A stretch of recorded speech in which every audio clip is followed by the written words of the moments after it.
Hey gamers, get ready for an incredible month of gaming in November 2023. This month is packed with highly anticipated releases that are guaranteed to keep you on the edge of your seat.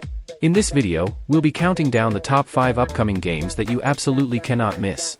Whether you're a fan of fantasy, action, or sci-fi, there's a game on this list that will have you hooked from the moment you start playing. So, grab your controllers and let's dive into the exciting world of gaming in November 2023. Now we starting with number 5. Total War's gone to ancient Egypt for something new. Despite being a veteran of the Total War franchise, my first inclination in any given battle is to rush into melee and let the gods, depending on the setting, sort it out. Actually, perhaps this is because I am in fact a veteran of the Total War franchise. Either way, this normally works out fine, if not as well as it would have had I been more careful and dutiful. But I reckon my brief, recent experience with Total War, Pharaoh may have rid me of this behavior forever, given the changes and tweaks to battle. And while humbling, this is also extremely exciting. Historically, individual battles in previous Total War games come down to two things: who has more troops, and who has advantageous positioning. While both are still extremely important here, neither seem like a guarantee in Total War, Pharaoh. Admittedly, my experience is colored by the fact I played 3 distinct scenarios explicitly designed by the team to showcase the game's changes, but if every encounter features even a sliver of the same sort of thing, it feels like it'll be a fairly major shift. The big takeaway is that, at least in battle, the team at Creative Assembly Sophia has aimed to slow the pacing of Total War, Pharaoh. While that might sound counterintuitive at first, the idea is that there are fewer, more meaningful decisions to make during the thick of things, as opposed to having to constantly micromanage a dozen different sets of units whenever possible.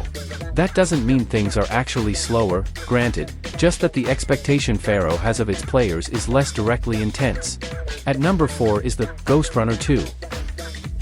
Ghost Runner 2 is the hardcore sequel to the critically acclaimed, lightning-fast slasher set in a post-apocalyptic, cyberpunk world.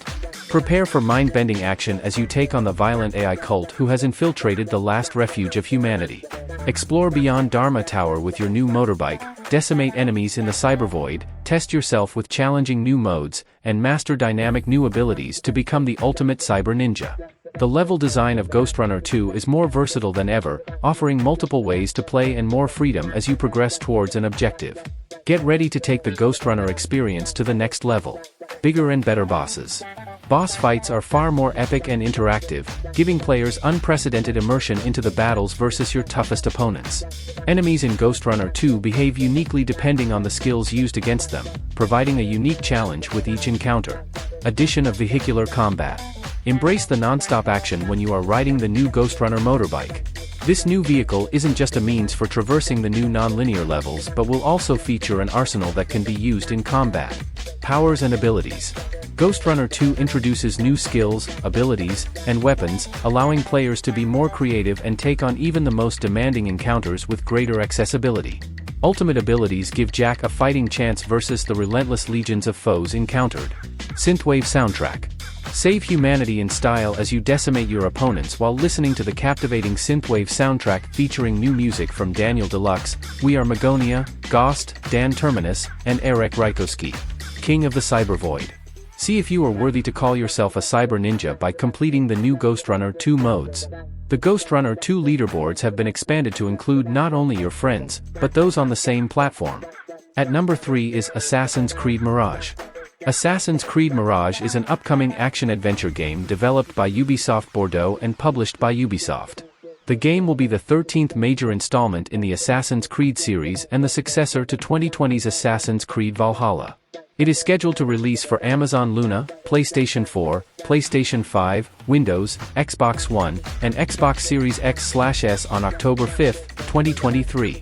Mirage is principally set in 9th century Baghdad during the anarchy at Samarra, and follows Basim ibn Ishaq, a character first introduced in Valhalla, and his transition from street thief to fully fledged member of the Assassin Brotherhood, who fight for peace and liberty, against the Templar Order, who desire peace through control. The game has been described as a return to the series' roots, with a bigger focus on linear storytelling and stealth gameplay than more recent installments, which primarily focused on role-playing and open-world elements. Assassin's Creed Mirage is an action-adventure stealth game intended to be reminiscent of older Assassin's Creed titles, being more linear and story-focused and reducing the number of role-playing elements present in recent installments of the series. Parkour, close-quarter combat, and stealth are core elements of the gameplay. For assassination missions, Mirage adopts the black box design previously seen in Assassin's Creed Unity and Assassin's Creed Syndicate, where players have to explore the environment to find different ways to reach and eliminate their targets.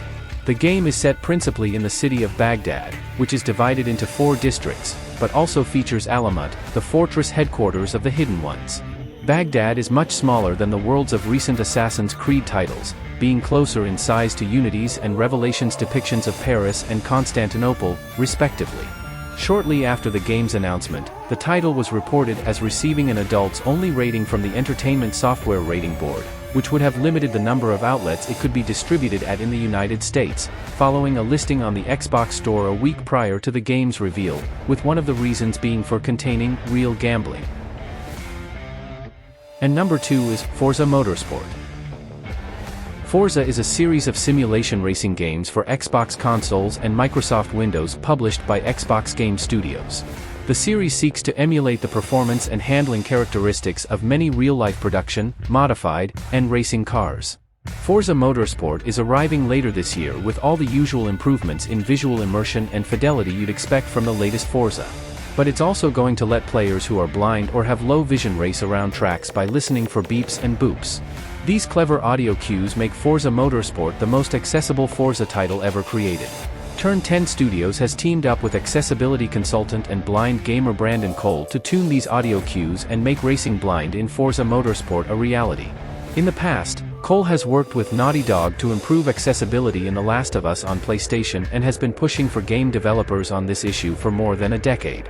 At the time, Turn 10 Studios had been working on an initial concept for what's now known as Blind Driving Assists, BDA, inside Forza Motorsport. We took that and put it in front of a user research panel, and we got some really good feedback, recounts Todd Helsley, senior sound designer on Forza Motorsport, in an interview with The Verge. One of the people said if this was in the game right now, I'd be playing it, and I wouldn't be here doing this blind research panel. It was our green light that we were onto something cool. And finally at number 1 is Spider-Man 2.